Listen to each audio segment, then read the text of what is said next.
Dr. Doreen Downing, welcome to the show. Welcome to Become Your Own Superhero. Thank you, Laban. I know you and I have had conversations and I'm always laughing and learning at the same time. Isn't that a great kind of connection, great kind of conversation to have with somebody? You laugh and you learn. I would argue it's probably the only way to go about life. Yes. You don't really cry and learn too much these days, do you? Not anymore. And, you'll probably say what I am, but I am a psychologist. And that was how I was trained to get people to cry. Isn't that amazing? It was at UC Berkeley, Ph.D. program, and, get people way down into their stuff and make them sniff it and really have them find the pain, which I think is obviously I can do, and it's important to find those moments. But what I think psychology didn't really teach me, and I learned all by myself, was to go deeper inside of where the brilliance, where the beauty, where the power, where the being, where the essence is. UC Berkeley does not talk about the essence of who we are. Well, we're going to talk about that today. And you remind me of my very first session with a gambling counselor by the name of Lee. And she asked me a question about my mother. And I exploded into guttural weeping for about 3/4 of the session. But it was a pivotal moment because she also spoke about the link between coping mechanisms and escapism behavior as a result of growing up in a less than nurturing environment, which is something that I'm sure you know lots about given your background. I like that phrase that you just used, which makes it seem like you said less than nurturing environment. And a lot of times when I work with people and help them go back to those early roots of anxiety, those early roots in their families, they go, oh, no, I don't want to blame my parents. But it's not blame. It's just discovery of perhaps facts that happened. And it's wasn't the best learning, nurturing environment to grow your spirit, your sense of self. Now, Dr. Doreen, you're an amazing author. You're a coach. You are a PhD in just the most fascinating subject for me. And you help people conquer the fear of speaking. And I wondered if you might be able to share what it is that you look at when you're working with people that are terrified of getting up on the stage. Well, not only up on stage, a lot of the people I work with never have to give a presentation, but they're part of a team at a meeting. They want to raise their hand and they want to give their opinion, but they feel like, it's not really that valuable. Somebody else has already said it better. So they hold themselves back. So it's not just stage. I guess I want to make that clear to people, is that speaking anxiety pretty much goes along wherever you show up, there you are, and you've got your speaking anxiety if it's in a meeting or if an interview for a job, perhaps even just, I know I have to tell you, and I will later on, any of my personal stories, but just sitting at a dinner table with family, with extended family, it's like, ooh, everybody's talking and you can't find a space to say, hello, I'd like to offer something here. So yeah, speaking anxiety comes in all forms, not just in standing up and being afraid to be in the stage. I think there's something about the attention spotlight, you might say, on you. And that can happen, like I said, just anywhere in class, growing up with, like, as I mentioned, just a group of friends. What's your definition of the word oxymoron with regards to you and your own experience? Well, oxymoron to me feels like, you're doing something, you're saying something, and what? It's questionable. So here I had a PhD in psychology. I am doing research in UC Berkeley, and I'm asked to give a presentation. And somebody says, what?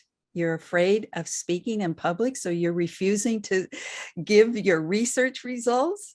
And I said, yes, I'm not going to do it. Stay away. I will not. And that was a moment. It was, it's an oxymoron to have a certain kind of pretense and way in the world and image, and yet hiding that I was afraid to show up and offer more of what I know and who I am to the public. That's a really wonderful explanation. I'm so glad that you picked up on my fairly subtle question there. What feelings did that elicit?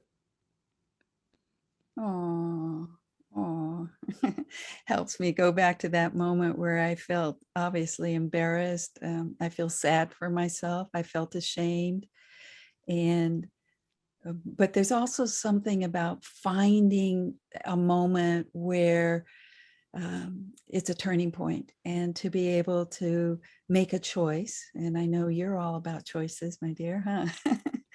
So making a choice to, instead of avoiding, instead of pretending, instead of refusing life, to actually say, oh, I know what I have to do. I have to step toward my fear. Oh no. So that's what I did. I looked up San Francisco Learning Annex and picked a course, How to Overcome Your Fear of Public Speaking. I showed up quivering and never did take a turn that night, but I knew I had to go back the next month and the next month and the next month. I just knew I had to keep taking myself back to where it was scary. And then finally, I was able to take a turn. It was even then even scarier to get up in front of people, terrified, shivering, quivering. And isn't that amazing that I had all those physical reactions, yet had a PhD in psychology? But it was true, like living in the truth of your fear feels so liberating, to live in the truth and to move through it slowly, gently, until the breakthrough happened. And there was one time this teacher said that was the breakthrough for me. And it's a very beautiful moment, a very beautiful quote by Michelangelo. Michelangelo saw the angel in the marble and he chiseled until he set it free, you know?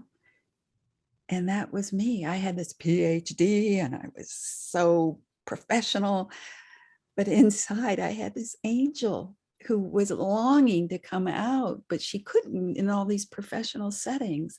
And that's how come I think that the people who find me, who are professional corporate people, worked with lawyers, I've worked with VP of sales of all things, that are hiding. They are hiding and they're working hard to cover it up and script every word and rehearse, but they aren't naturally themselves. So that idea of the angel in the marble is something that I hope inspires who's ever listening today to think, yeah, inside of me, there's more of me that's possible to come out.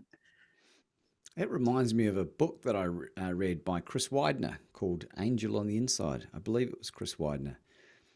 Have you come across that at all? No, but I'm going to write it down and make sure I look it up. Chris Widener is a Hall of Fame speaker in the US. And he wrote a parable based on Michelangelo and the angel on the inside, obviously. And it just ties in beautifully with what you're talking about there. And the thing that I love about the work that you're doing, Doreen, is that what has been the outcome in your life as a result of facing your fear and heading towards it anyway? I think for anybody who takes that, it's a hero's journey, isn't it? To not really know what the destination is. It wasn't like I had a goal to be more confident. I had a goal to find my real self. I had a goal to be authentic. My goal was to not have fear, not have anxiety anymore, to have freedom, I guess you might say. So I would say that that was the outcome, is way more freedom. And with way more freedom, I have way more opportunities, willing to walk through way more, way more doors. Here you and I are speaking, so it feels like the whole answer to what you just asked was moving. The result is moving towards discovering more of what is possible. And when you discover more of what is possible, life opens up to you. It's no longer just one narrow little, 10 degrees. It becomes 360 degrees, not only 360 degrees, whatever the sphere, whatever, however many degrees there are in a sphere. It's just like so much is possible if you find inner strength, but it's got to be an inner. For me, it was an inside job, and that's what I teach, is how to go inside to find your voice.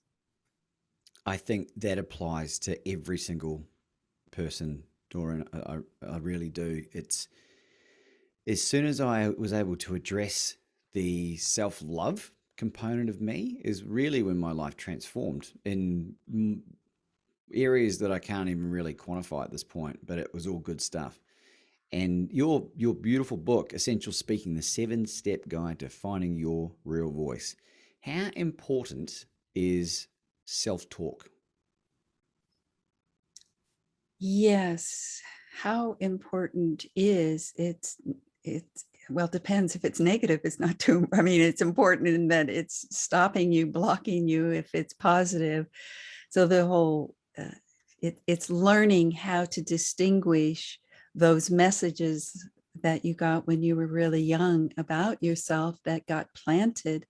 There are two neuroscientists that wrote a book, um, Rewire the Anxious Brain, Carl and Pittman. And they talk about the wiring that has to do with anxiety, that it's the frontal part of your brain, like, has the self-talk, and then the back part of your brain is a whole different neurological wired system. So that explains why sometimes people say, I shouldn't get afraid.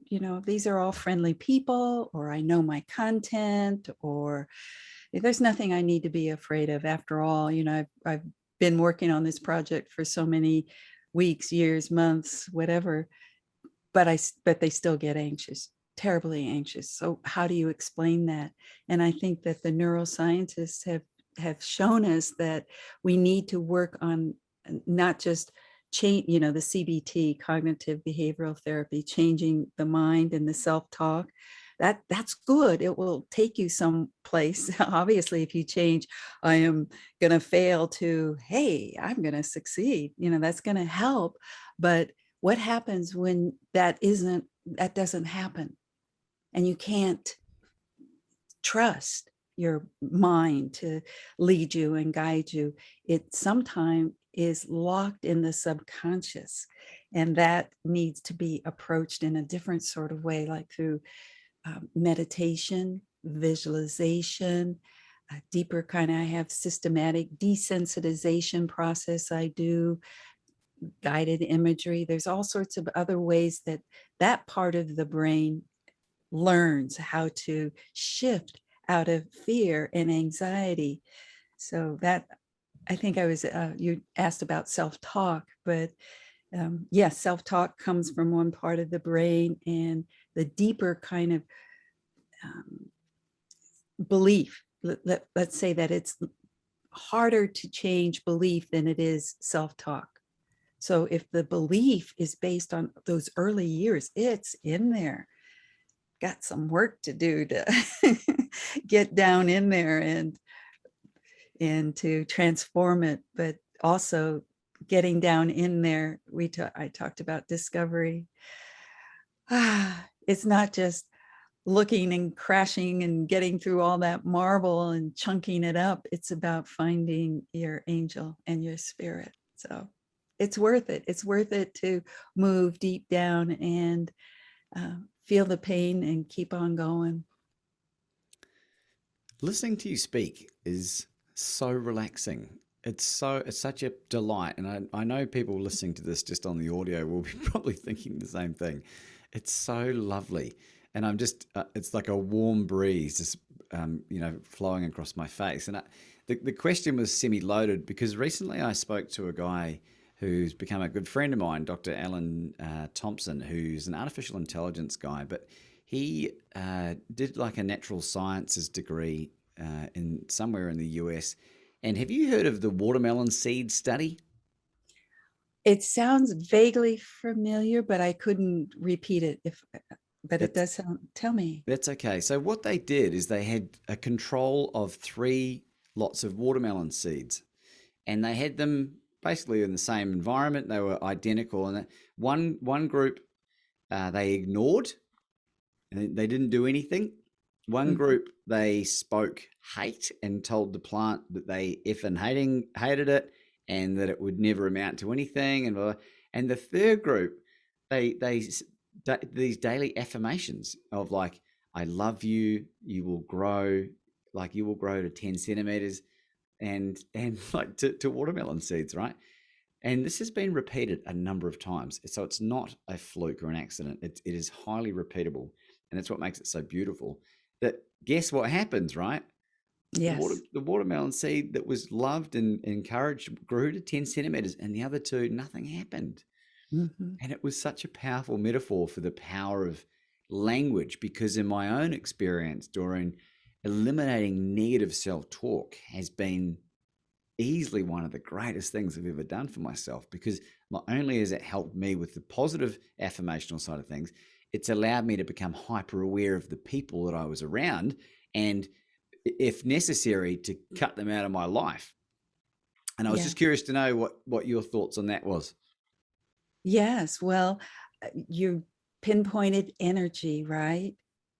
Energy. And so that the where I go more deeply with people around the essence of who they are, it's a brilliant, it's the most powerful, it's love, probably is what we're saying, is if you can reach underneath all of those messages. And I think it is important to change those messages. But how do you do it? You do it from having access and know what this other energy is, which is the essence of who you are, or the spirit, or the soul, or the core positive qualities that are inside of you. So I was thinking that you just don't replace it. You have to do it energetically so that there's more full transformation, is what I'm thinking as I listen to you. So this leads me to my next question. Let's pretend that Auntie Jane and Uncle Dave are listening to this, and they've got an engagement party speech to deliver at their son or daughter. And the thought of getting up on stage has caused them to evacuate their bowels.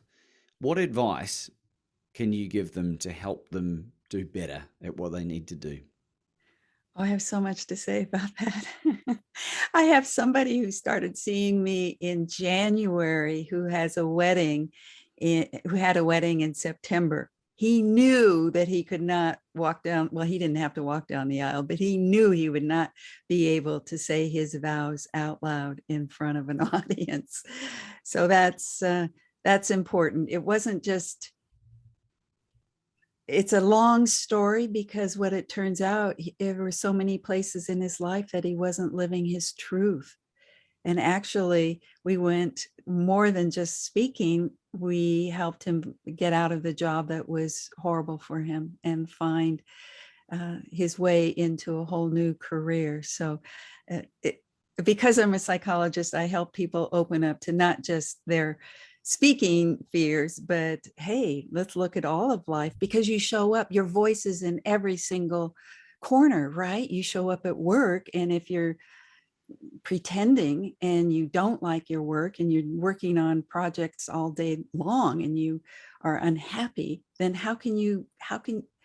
where's that spirit that you're talking about, the positive spirit, if you're depressed about the work that you do? So anyway, back to the wedding. Let's see. In fact, I was just officiating a wedding 2 weeks ago.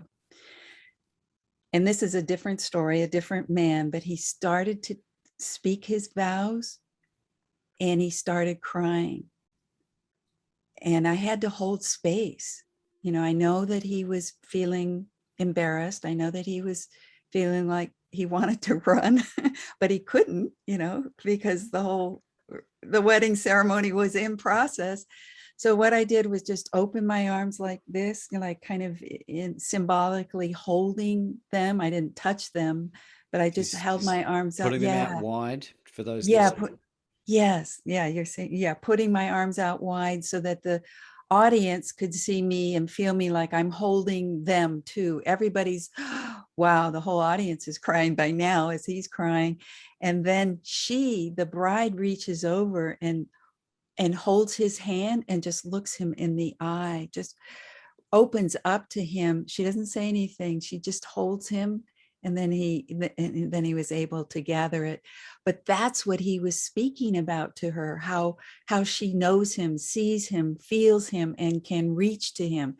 And that's what I said out loud to the audience. This is what he's talking about, what just happened. What you just witnessed is what he is talking about in the vows. So it was, so your wedding kind of analogy is what brought that to mind, that the people who are afraid about standing up and giving a speech, like a best man speech or something, it's, I think it's not a speech, is it?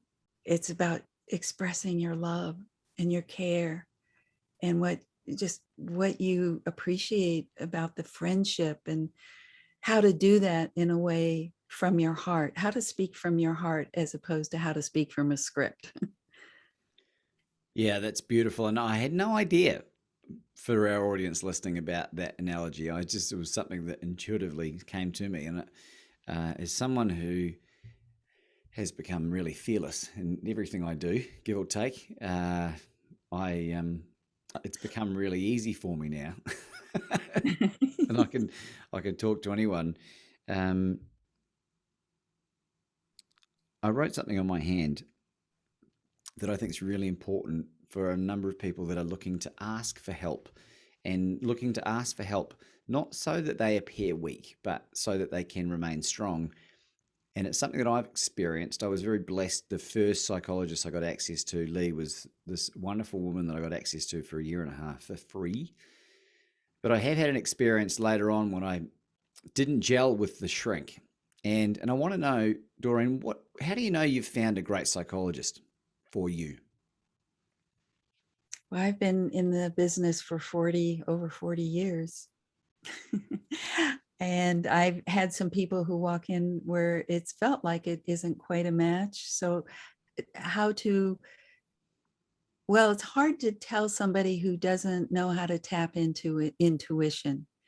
But what I tell people to do is first call and listen to the voice on the phone, like, hello, this is Dr. Doreen Downing, and whatever. And do you like the sound? Does it feel like you're drawn just to the sound of the voice and what they say and how they say it? Is, hello, I'm Dr. Doreen Downing, and there's a difference, there's a tone, there's a way of speaking. And so I ask people to first listen to the voicemail. And then if that's your first clue, learn to go yes or no pretty quickly. And then call with your questions and whatever questions that you might have, and then have a conversation. The next step would be to have a conversation and see if it feels good, because it has to be a feeling. That's what therapy's about. It's all about feeling. It's not about, well, a lot of therapy is about putting on Band-Aids and problem solving for sure. But I think more deeply what people are needing and finding is more of who they really are, their authentic self. So their potential, let's put it that way, their potential, even though they might not know that's what they're looking for.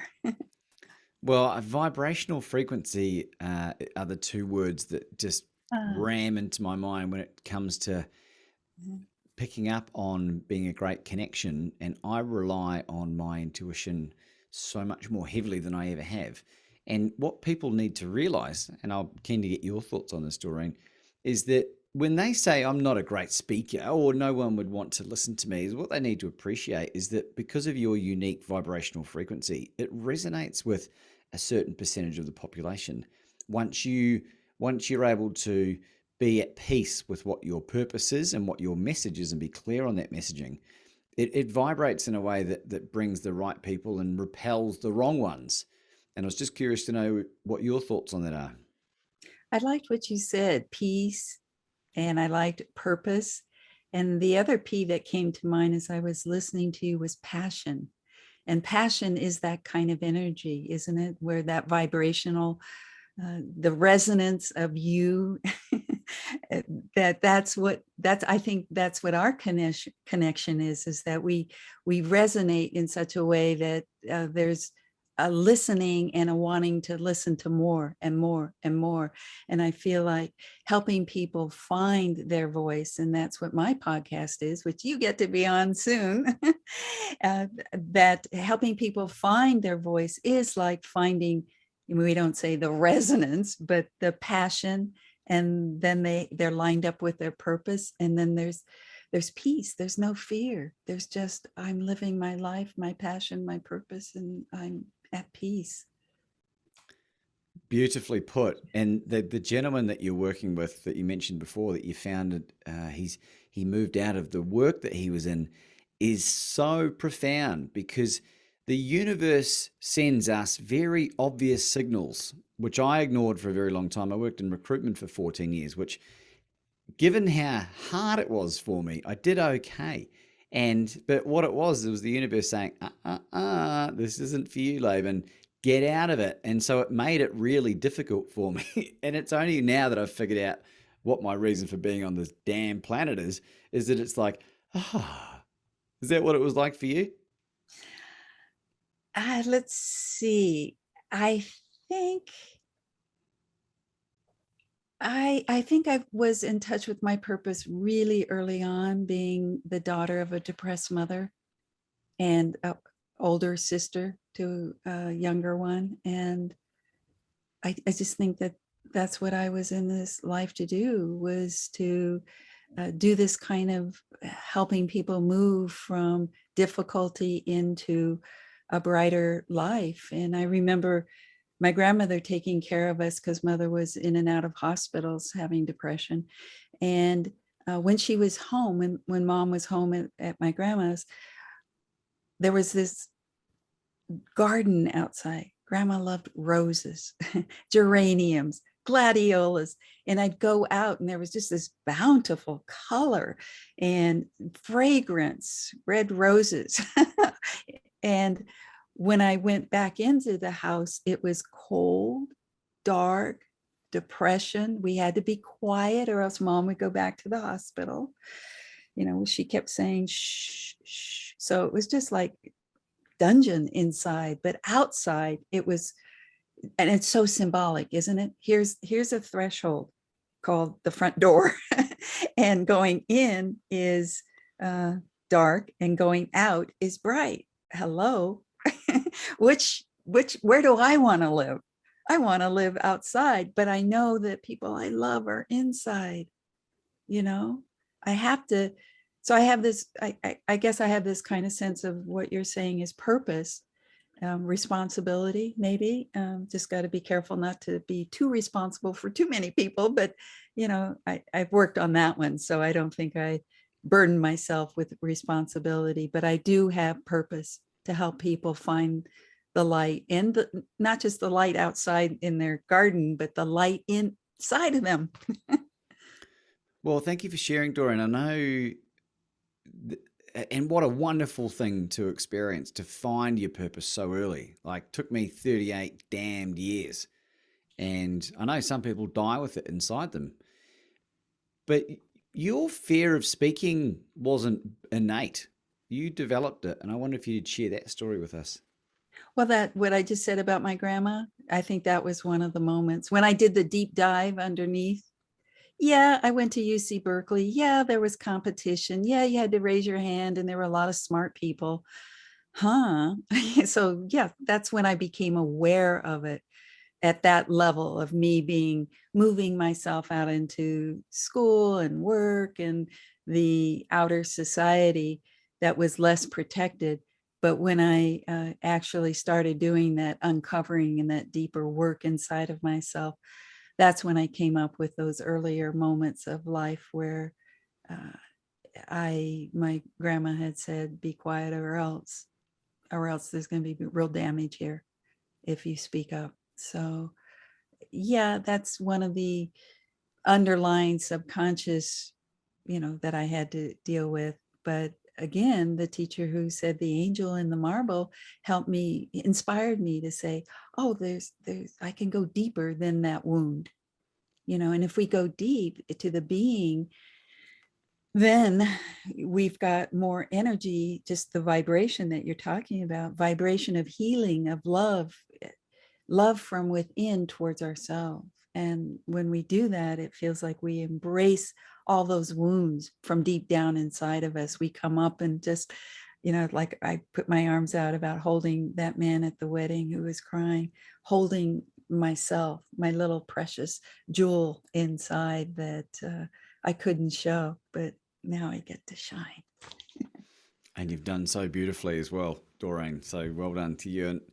And I want to explore an area that is of very keen interest to me. I've had a number of uh, medical experts on the podcast, one of whom was Dr. Chris Palmer, who's an adjunct professor of psychiatry at Harvard Medical School. And those that have heard me talk about this guy before will have heard the story.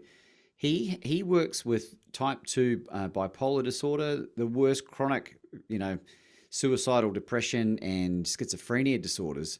And for more than a decade now, has been putting into full remission 1/3 of all his patients using a ketogenic protocol that they developed for epilepsy in children 120 years ago. Another 1/3, significant reductions in medication and symptoms, and 1/3 at this point, no noticeable change or difference. And in your studies, what work have you learned about this area of anxiety, depression, and mental health issues? Well, as I listen to you right now, I was saying, boy, I wish I knew that person, or wish my mother knew that person way back in the 50s, because she went to a state mental hospital and had ECT. And I think that's partly what destroyed Shock her. therapy? Yeah. Yeah. Electroconvulsive therapy. Yeah. ECT. And boy, I wish Palmer or whoever, what is that, his name? Palmer? Chris Palmer, yeah, Dr. Chris Yeah. Palmer, yeah. Oh, so no, I have no experience except for people that start to see me who are using medication to calm themselves, the beta blockers, and say, I just don't want to get hooked. But I can't, I know I could do it. I know I could speak without anxiety, but I got to take this medicine, but I don't want to. And so that's a challenge because they're pretty addicted by then, because it's psychological dependency as well as a physical dependency. So how to help them learn to do the same thing that medicine does. It's like we have this internal pharmacy, so let's learn. A lot about medical, you know alternative medicine, and how to use that for people. So I think that learning how supplements, perhaps, and I don't know what those are, but Well, it's what's really interesting because I've had a few other guests. I had Amber O'Hearn, who's a Canadian lady who's been using a very strict carnivore diet, which is similar to what I eat for more than a decade. She was low carb keto for 10 years prior to that to keep her chronic type 2 bipolar disorder into full remission without any medication at all. And she is one of a large number of people that is experiencing these kind of epiphanous like results, having experienced this firsthand, like witnessing the wonderful mental health benefits and what I have achieved in all facets of my life over the last 3.5 years. are really astounding, physically, mentally, spiritually, psychologically, whatever you want to call it. And there seems to be a lot of merit in and a lot of links between the introduction of seed oils or vegetable oils in the early 1900s in the Western world, and the impact that that's having on our gut microbiome, and the glyphosate usage and a number of other things that are more than likely taking us away from that homeostatic place that we were and had been for millions of years. So I find it so interesting. And if there's a way to get people in a place that they can be anywhere like me, I still have down days, but they're few and far between. I tell you what, and I bounce back real quick. If you could get more people to be like that, the world will be a better place. And effectively, Chris Palmer is saying that you can improve 66% of the global mental health crisis with diet. Isn't that just the most wonderful, powerful thing ever? Yes, it is. And we need people who are out on the frontier saying that. And that's partly what you're doing today in speaking out and pointing to that there is possibility, and for how this might apply to public speaking anxiety, I'm sure has to do with the body having its own patterns that need something that's going to calm them down, other than propranolol, whatever the medicines, the beta blockers that they use. So, and then in my deeper work with people overcoming anxiety around the roots, though, there's the whole 7 secrets that I talk about in my book, which starts with stillness, with silence. And that is so different than most speaking training programs, is that you start with stillness. And that's often incomprehensible for people, that they go to learn how to overcome their fear of speaking, and we start with learning how to calm the body, calm the mind. That's it. There's so much more to do, of course, but that's the foundation. The next piece of the work that I do with people is, I don't train them relaxation techniques. They get to choose whatever works for them. Nature, whether it's exercise, whether it's supplements, whether it's meditation, whether it's an app on the phone, but they do need to be in training, you might say, be in training so that their body can go quickly from to I used one of those yesterday.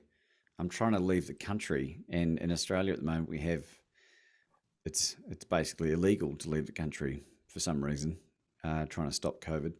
And so I've been applying for an exemption permit, and it's been rejected twice. And my departure date is encroaching closer and closer.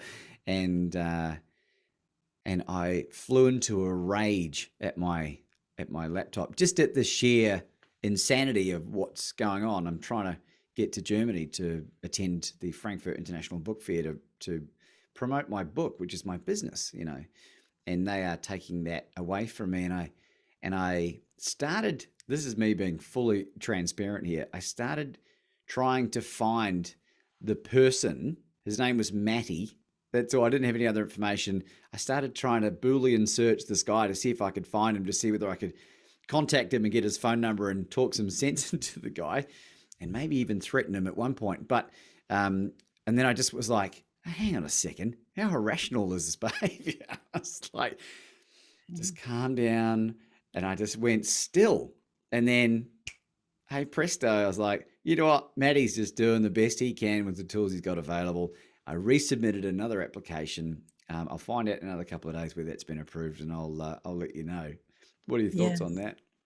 Yeah, I think that you just demonstrated, Levin, you just demonstrated to people what's possible, to be in high state of emotional dysregulation, you might call it, and to be able to self-regulate by Well, I would say you used two things. One, you know where that calm place is inside of you. And from there, you're able to change the frame and to rethink and perceive in a way that's more positive, more accepting, and a more trusting.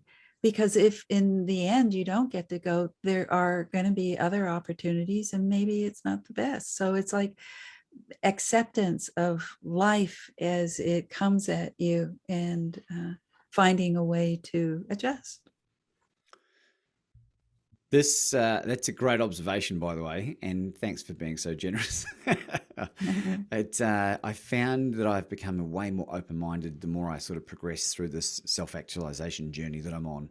And there was a guest that I had that I talk about from time to time, Captain Charlie Plum. Have you ever heard that name before, Doreen? No, but it's a great name.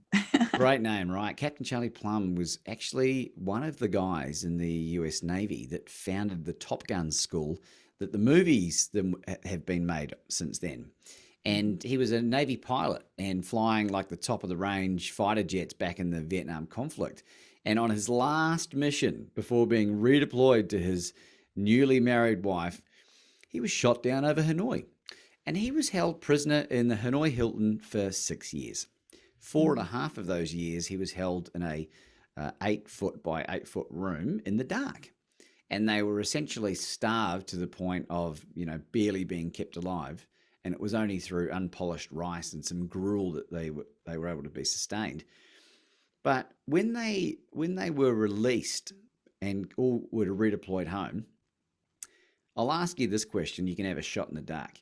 So, of all the Vietnam veterans that returned back to America, 33% suffered from chronic PTSD, there or thereabouts. Have a guess at what percentage of the, I think it was like 700 POWs that returned, what percentage of those suffered PTSD? I don't know. It just seems like that PTSD means that you do suffer. 4%. Uh-huh. 4%. And the 4% were made up of pilots and soldiers that had been captured in the weeks and the months before the war ended. And Uh-huh. so they hadn't had any time to acclimatize to the environment. And what Uh-huh. Captain Plum talks about is when they were in there, they all decided that their pledge was that they were going to come out of prison in better shape than when they went in mentally. And so they deployed all of their military hierarchical stuff. So they had orders and they did this. They developed these sophisticated communication skills because they were forbidden from speaking for the majority of the time in incarceration. And all of them that have come out have gone on to be leaders of industry, presidential, like John McCain was in that same platoon that was, the former vice president. And it's the most extraordinary approach to adversity because no matter what I've gone through, I don't know that it'll ever be worse than 6 years of being held captive in a foreign country. What are your thoughts on that? Oh, yeah. Well, that reminds me of Viktor Frankl. Have you heard his story? Man's search for meaning? Yeah, yeah, yeah. He For our was in, audience, what is it? well, Viktor Frankl was a psychologist and he was in the camps during the Holocaust. And he, out of that, he came up with writing about meaning, and that life and its circumstances does not determine the quality of your life. I mean, just like the war camp, it's the prisoner of war he was a prisoner of war too. So it's the same kind of thing of what inside of us what's inside of us is what's possible. And we have to, for those who are listening, and for all the people who are suffering, for all the people who are experiencing, let's just go back to public speaking anxiety, there is so much more that's possible within you. And let's help you get there so that you have more of your life with fulfillment and your contribution and your voice out into the world. But Doreen, How do we find you? You sound like an amazing human being. Where can we connect? Are you going to get on a plane soon? I hope. Let's get you to California, San Francisco Bay Area. Let's see. I think we haven't really gone into it. Maybe another time are my 7 secrets. And you can get me at, I think, just download because I started to talk about it. The first one is stillness. The second one is presence. And they're all about learning how to use mindfulness skills to be able to speak, to find your voice and be able to speak without fear. And so if you do Doreen, Doreen, Doreen 7, number 7 steps, Doreen7steps.com. And I think if people want to email me and say, hey, it's Doreen@essentialspeaking.com, Doreen@essentialspeaking.com. And again, it's the essence of who you are. And that's why I call it essential speaking. Well, I think there will be an opportunity to have you on again in the future, Doreen, and we can explore this in more detail if you like. I really want people to take courageous action and seek out Doreen. If this message is resonating with you, she has an untold amount of knowledge to share and impart on to people, and you have an obligation to learn how to communicate effectively, to get that 10 out of 10 message that's in your head and to communicate that into someone else's head at a 10 out of 10. Because if it's a 4 out of 10, they will receive it as a 4 out of 10 and it will lose the meaning that you intend it to have. And that's why hooking up with Doreen is so important. Doreen, do you have any concluding thoughts for our audience today? Well, yes. John Kabat-Zinn talks about wherever you go, there you are. Isn't that pretty much say it all? Is what are you taking with you is who you are wherever you go, whatever conversation, whatever's asked of you, whatever meeting you happen to be in, whoever you get married to, whatever the situation is, you're going to show up. That's what life asks you to show up. So why not do what you just said, Laban, is to have the courage to fulfill your purpose and find your voice so that you can speak without fear anytime, anywhere. Ladies and gentlemen, Dr. Doreen Downing.